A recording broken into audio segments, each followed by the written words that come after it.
Hello student, स्वागत है आज की क्लास में आपका। और आज हम फिर से महात्मा बुद्ध वाला टॉपिक जो है वो कवर करने की कोशिश करेंगे। एक वीडियो हमने पहले बनाया था और उसमें क्या किया था, हमने महात्मा बुद्ध के जीवन के बारे में हमने जानने की कोशिश की थी। और आज हम आगे कंटिन्यू करेंगे। थोड़ा सा एक बार हम ये देख लेते हैं कि हमने क्या क्या बातें पढ़ ली थी। महात्मा बुद्ध के जन्म के बारे में हमने बात कर ली थी। 6वीं शताब्दी पूर्व का जो दौर था उसमें महापुरुषों का जो जन्म हुआ था भारत की धरती पे, उनमें से ही एक थे महात्मा बुद्ध, जो गौतम बुद्ध के नाम से भी जाने गए। और 563 ईस्वी पूर्व में उनका जो है जन्म हुआ था। 563 ईस्वी पूर्व बीसी भी लिखते हैं, बिफोर क्राइस्ट उसको। और ये लुम्बिनी में हुआ था, नेपाल की तराई में लुम्बिनी वन में उनका जन्म हुआ था। फिर जो है एक पहुंचे हुए ऋषि ने ये भविष्यवाणी की किया तो एक महान संत बनेगा या एक तपस्वी राजा बनेगा। इससे राजा शुद्धोधन चिंतित हुए, उनके लिए प्रयास किए कि एक भावी राजा सिद्ध हो। और उनके प्रयास फिर भी रंग नहीं लाए और उनका विवाह कर दिया गया यशोधरा नाम की कन्या के साथ। फिर उनको एक पुत्र भी हुआ जिसका नाम राहुल रखा गया। उसके बाद जो है क्या हुआ कि उन्होंने घर छोड़ दिया। वो 4 दृश्य जो उसने देखे, और बचपन से ही जो शांत मन के थे, शांत स्वभाव के थे, इन सारी बातों के बावजूद जब वो घर से चले गए तो रास्ते में जो है वो भटकते रहे ज्ञान की खोज में इधर से उधर। और लगभग 6 साल वो भटकते रहे।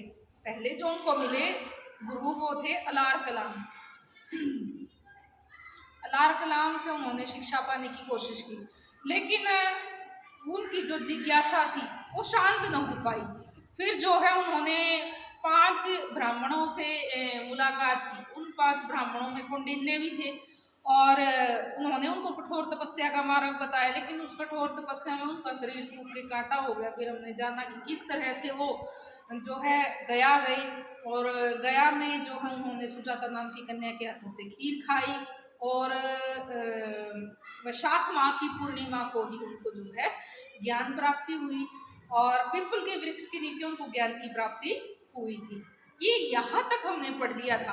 और एक बात और जान ली थी हमने कि उनकी जो 3 घटनाएं थी उनके जीवन से संबंधित, जैसे कि उनका जन्म, उनको ज्ञान प्राप्ति और उनकी मृत्यु जिसको महापरिनिर्वाण बोला गया, वो तीनों की तीनों घटनाएं एक ही दिन हुई थी, वैशाख माह की पूर्णिमा को। ये कोई इत्तेफाक नहीं था, ये एक महापुरुष के जीवन से संबंधित घटनाएं थी जो शायद ऐसी ही जो है लिखी थी और जो एक ही दिन घटित हुई थी।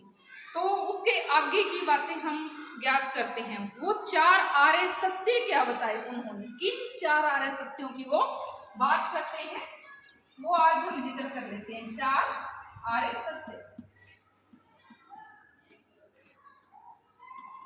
जिसमें पहला था दुख। इसमें महात्मा बुद्ध क्या कहते हैं कि हर मनुष्य दुखी है। वो कहते हैं कि कोई भी इंसान सुखी नहीं है। पीछे जब हमने बात की थी कि उन्होंने 4 दृश्य देखे, उन्होंने 4 दृश्य क्या देखे, एक रोगी व्यक्ति को देखा, एक मृत व्यक्ति को देखा, और एक बूढ़े व्यक्ति को देखा, और एक साधु को देखा। ये 4 दृश्य थे उनके जीवन के। तो उनको समझ में आया कि हर व्यक्ति दुखी है। कोई बुढ़ापे से दुखी है, कोई बीमारी से दुखी है, कोई किसी को दुख है किसी चीज़ की पीड़ा का, कोई किसी के मर जाने से दुख है। तो ये सारी चीज़ों के होते हुए जो है उन्होंने ये अनुभव किया कि हर इंसान के जीवन में दुख होते हैं। और सबसे जो पहला आर्य सत्य उन्होंने बताया वो था दुख, कि हर इंसान के जीवन में दुख है। हर इंसान दुखी है, किसी को किसी चीज़ का दुख है और किसी को किसी चीज़ का। दूसरा उन्होंने बताया दुख का कारण, दूसरा वो बताते हैं दुख का कारण। वो कहते हैं कि हर इंसान को दुख तो है, लेकिन दुख के लिए कारण अलग अलग है। एक ही कारण से सारे इंसान दुखी नहीं है, सभी के दुख का कारण अलग अलग है।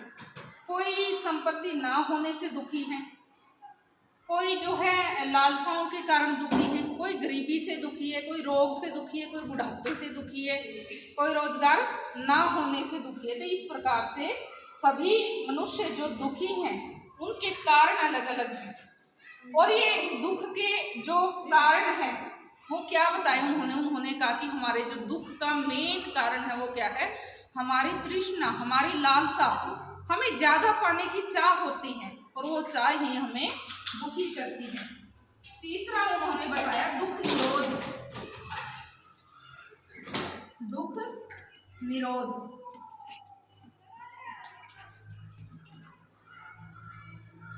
वो कहते हैं कि हम इन दुख से किस प्रकार से काबू पा सकते हैं, कैसे निरोध कर सकते हैं अपने दुख का।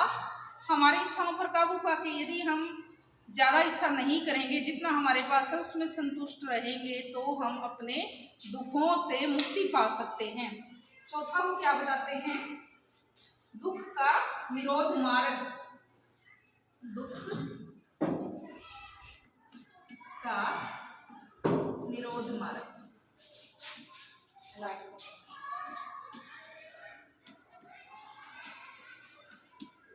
अब वो कहते हैं कि किसी भी इंसान के जीवन में चाहे कितना भी बड़ा दुख क्यों ना हो, उसका जो है समाधान है हमारी खुद की इच्छाओं पे काबू पाना, और उसके लिए जो है निरोध किया जा सकता है, उससे बचाव किया जा सकता है। कैसे?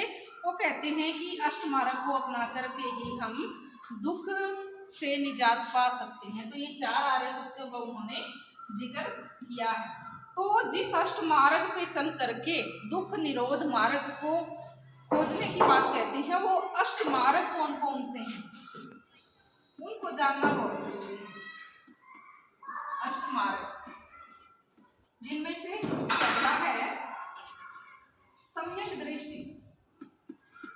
सम्यक दृष्टि।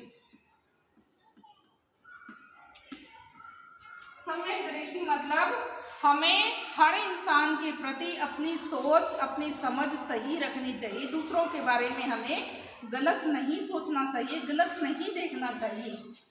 दूसरा अष्टमार्ग क्या बताते हैं वो, सम्यक संकल्प। सम्यक संकल्प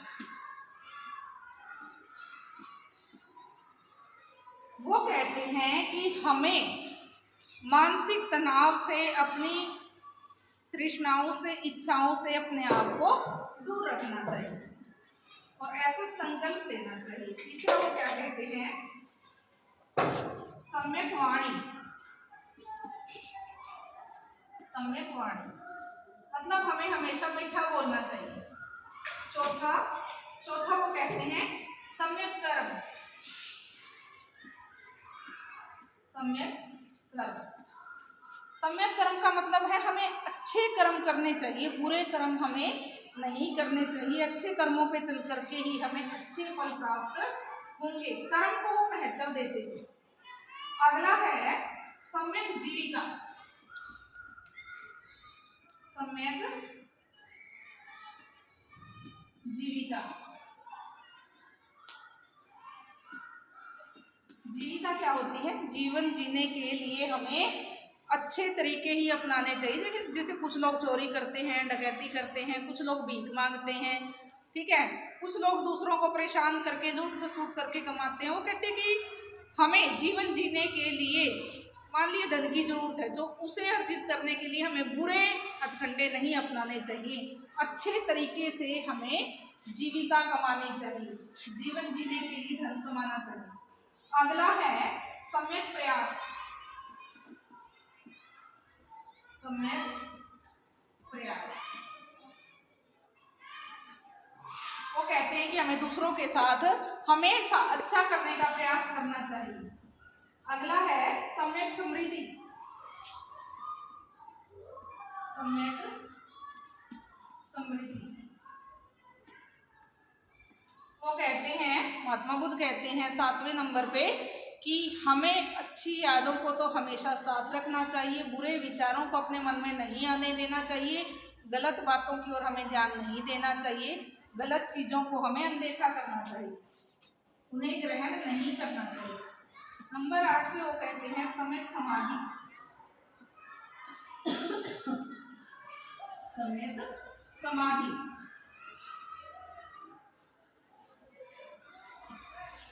सम्यक समाधि मतलब हमें अपने मन को एकाग्रचित करना चाहिए, तभी जो है हम अपने लक्ष्य को पा सकते हैं। महात्मा बुद्ध ने जो 4 आर्य सत्य बताए उनकी हमने बात की, और अष्ट मार्ग बताया उनकी बात की। 4 आर्य सत्य जो बताया कि हर इंसान को दुख है, दुख का फिर कारण होता है हमारी इच्छाएं या तृष्णाएं। हम अपनी तृष्णाओं पे काबू पा करके दुख से निजात पा सकते हैं। और तृष्णाओं पर काबू कैसे पाएंगे? जब हम अष्ट मार्ग पे चलेंगे। और अष्ट मार्ग का हमने जिक्र कर लिया कि अष्ट मार्ग में क्या क्या आते हैं। ठीक है, तो इस प्रकार से महात्मा बुद्ध ने 10 नैतिक आचरण भी बताए थे, जैसे सत्य, अहिंसा, अस्तेय, अपरिग्रह, ब्रह्मचर्य, सुगंधित पदार्थों का त्याग करना, ठीक है, बहुत अच्छे खाने की लालसा न करना, बहुत अधिक खाने की लालसा न करना, और जो है मुलायम जो गद्दे हैं, बिस्तर हैं, उन पे ना सोना। जो भी बौद्ध धर्म ग्रहण कर लेते थे ना, जो बुद्धिस्ट होते थे, वो ना तो आरामदायक जिंदगी जीना पसंद करते थे और ना ही अपने शरीर को बहुत ज़्यादा आराम देना पसंद करते थे। नंगे पांव घूमते थे, वो कम खाते थे, गम खाते थे, एक ही टाइम उनको पेट भर के खाना वर्जित था। और ये नहीं था कि बहुत ज़्यादा खा लें, उनको एक लिमिट में ही खाना होता था। तो ये 10 नैतिक आचरण भी बताए कि यदि इंसान इन पे चलता रहे ना, तो अपने जीवन को बहुत ही सुलभ तरीके से वो जी सकता है। उसके बाद देखिए, महात्मा बुद्ध का तो महापरिनिर्वाण हो गया 483 ईस्वी पूर्व में। जन्म हुआ था 563 ईस्वी पूर्व में, और उनकी फिर मृत्यु कब हुई? 483 ईसा पूर्व में उनकी मृत्यु हो गई कुशीनारा में। और अंतिम जो उन्होंने उपदेश दिया था अपने शिष्य आनंद को, उन्होंने कहा था अप्पय दीपो भवै, अपना दीपक स्वयं बनो। यदि कोई समस्या है तो उसके समाधान के लिए पहले समस्या पे विचार करो, समस्या की जड़ पे विचार करो कि वास्तव में आपको समस्या है क्या और वो क्यों उत्पन्न हुई है।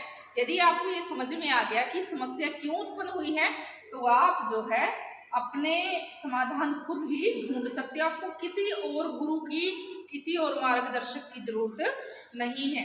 अब महात्मा बुद्ध का महापरिनिर्वाण हो गया, फिर 4 बौद्ध संगीतियां हुई। उन 4 बौद्ध संगीतियों के लिए देखिए एक अलग से वीडियो बनाएंगे, जिसमें आपको सही से समझ में आ जाएगा कि किस बौद्ध संगीति में कौन अध्यक्ष थे, कहाँ हुई थी, किस राजा के समय पर हुई थी और कौन सा सन था। उसके लिए एक अलग से वीडियो बना लेंगे जिसमें आपको समझ में भी आ जाएगा। तो उसमें 4 बौद्ध संगीतियां हुई। अब उसके बाद जो है, जो बौद्ध धर्म था हीनयान और महायान 2 भागों में बट भी गया। उसके बाद और भी जो है उसके बंटवारा होता गया, उसके टुकड़े हो गए। हीनयानी जो ये मानते थे कि महात्मा बुद्ध एक मार्गदर्शक थे, जो 2 भागों में बट गया था। वो कौन कौन से थे? हीनयान और महायान। हीनयान और दूसरा है महायान। हीनयानी जो थे, जो महात्मा बुद्ध की शिक्षाओं को यूं का यूं मानते थे जैसे महात्मा बुद्ध लोगों को शिक्षित करते थे, उपदेश देते थे। हीनयानी मानते थे कि महात्मा बुद्ध एक शिक्षक हैं, ना कि एक अवतार। और महायानी कहते थे कि वो अवतार हैं। हीनयानी कहते थे कि महात्मा बुद्ध एक शिक्षक हैं, वो एक मनुष्य के रूप में आए थे और लोगों का मार्गदर्शन करने के लिए आए थे। और महायानी कहते हैं कि एक अवतार के रूप में भगवान की तरह उन्होंने अवतार लिया था। हीनयानी उनकी शिक्षाओं पर चलने वाले थे, और महायानी जो थे उनकी मूर्ति बना करके उनको पूजने वाले थे। जो मतलब मूर्ति पूजा में वो विश्वास रखने वाले थे। हीनयानी मूर्ति पूजा में किसी तरह का विश्वास नहीं करते थे, क्योंकि महात्मा बुद्ध स्वयं कहते थे कि मूर्ति पूजना गलत है। मूर्ति जो पूजते हैं वो आडंबर करते हैं, वो पाखंड करते हैं। तो हीनयानियों में और महायानियों में सोच का, विचारों का अंतर था। इसीलिए बौद्ध धर्म के लोगों में उनकी समझ के आधार पर ये बंटवारा हुआ था और ये 2 टुकड़ों में बट गया था। तो उस टाइम में जो बौद्ध धर्म को मानने वाले जो सम्राट हुए हैं उनकी बात कर लेते हैं। जातशत्रु ने, कनिष्क ने, सम्राट अशोक ने, सम्राट हर्षवर्धन ने बौद्ध धर्म को अपनाया और उनको उस बौद्ध धर्म को अपने जो है प्रजा को मानने के लिए भी आग्रह किया, उसको अपना राज धर्म घोषित किया। विश्व में भी बौद्ध धर्म का प्रचार प्रसार हुआ। विश्व में भी जो है बौद्ध धर्म काफ़ी फैला और आज दुनिया में जो है बहुत ही अधिक मात्रा में जो है बुद्धिस्ट हैं, बौद्ध जो लोग हैं वो हैं, और बौद्ध धर्म जो है काफ़ी फैला हुआ है। तो इस प्रकार से हम कह सकते हैं कि जो बौद्ध धर्म था उसने जो है काफ़ी क्रांति लाई और लोगों में समता का भाव लाया। तो आज ये जो बौद्ध धर्म का जो टॉपिक था ये कंप्लीट हो गया। एक तरह से महात्मा बुद्ध का जो टॉपिक था वो ब्रीफली कंप्लीट हो गया है। तो आज के लिए इतना काफ़ी है। Thank you.